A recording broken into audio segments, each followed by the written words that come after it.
the best bang for the buck gaming phone right now with ultra gaming specs at a not so ultra price. Does it have any compromises?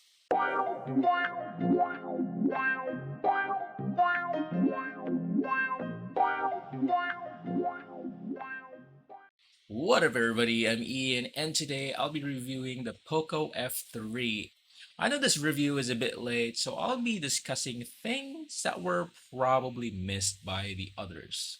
And before I forget, if you haven't clicked on that subscribe button down below, make sure to hit it as well as the notification bell so that you get notified if a new video like this comes up. So starting things with the build quality, the Poco F3's design sits way above its price range.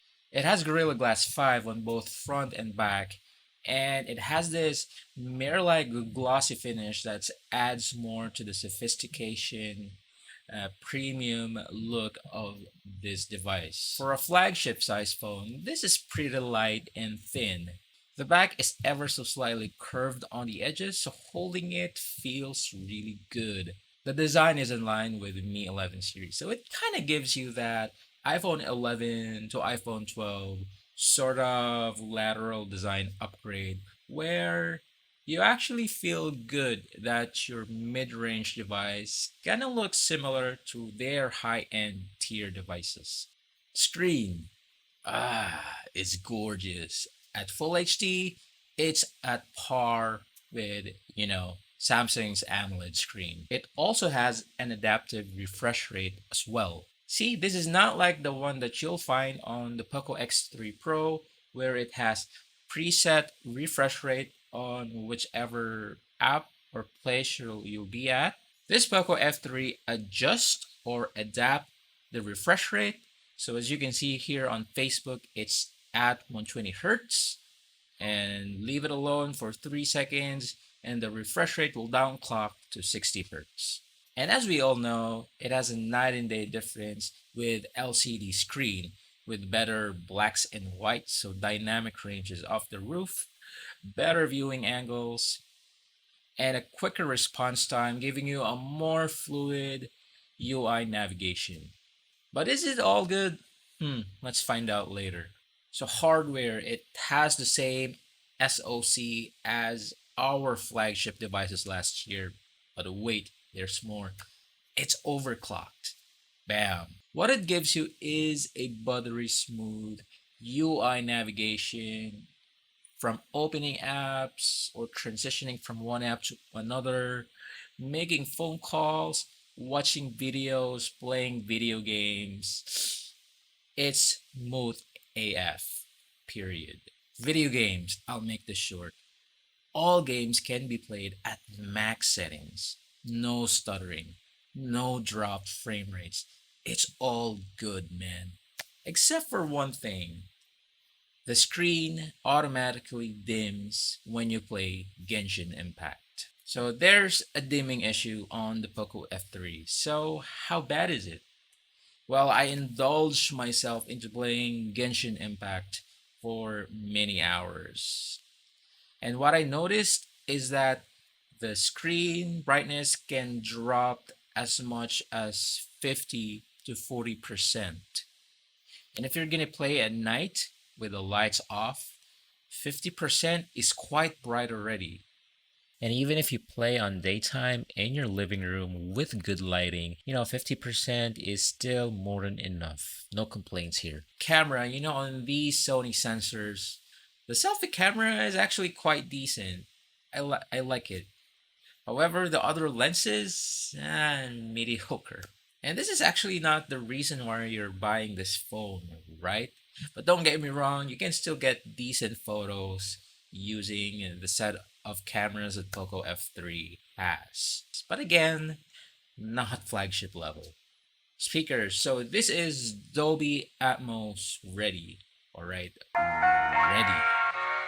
So apparently it's not enabled yet.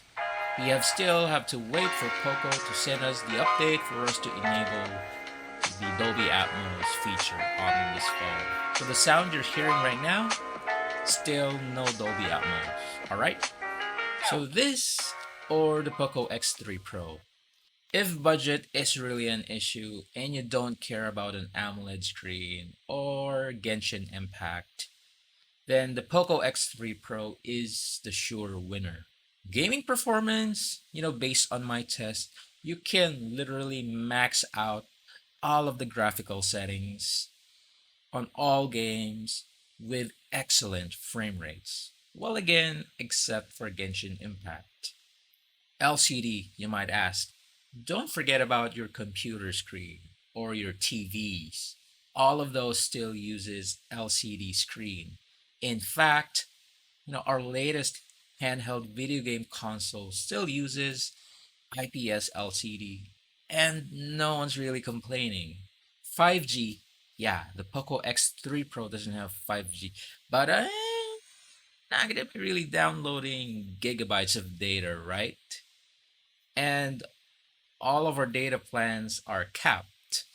4K content, nah, you have a full HD screen. Come on, 4G is more than enough for mobile devices. Don't kid yourself. And one last thing, it doesn't have all of the compromises that the Poco F3 has. The only thing I hate about the X3 Pro is the random, sluggish UI navigation. Plus, the Google Discover feed and Google Chrome is really sluggish and stuttering. And if you want to watch my full review of the Poco X3 Pro, just click here or here.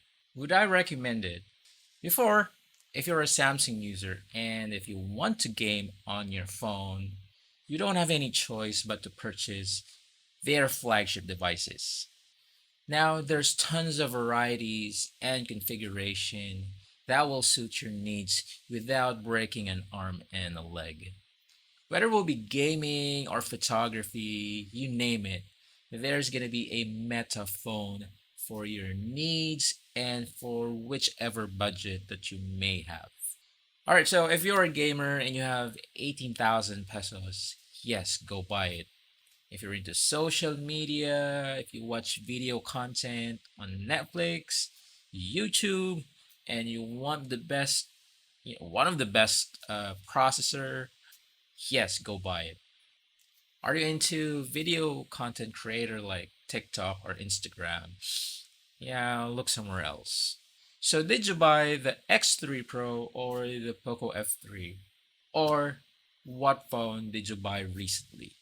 And why did you make that purchase? You can share that on the comment section below so that the other viewers can also see a different perspective on what cell phone to purchase right now.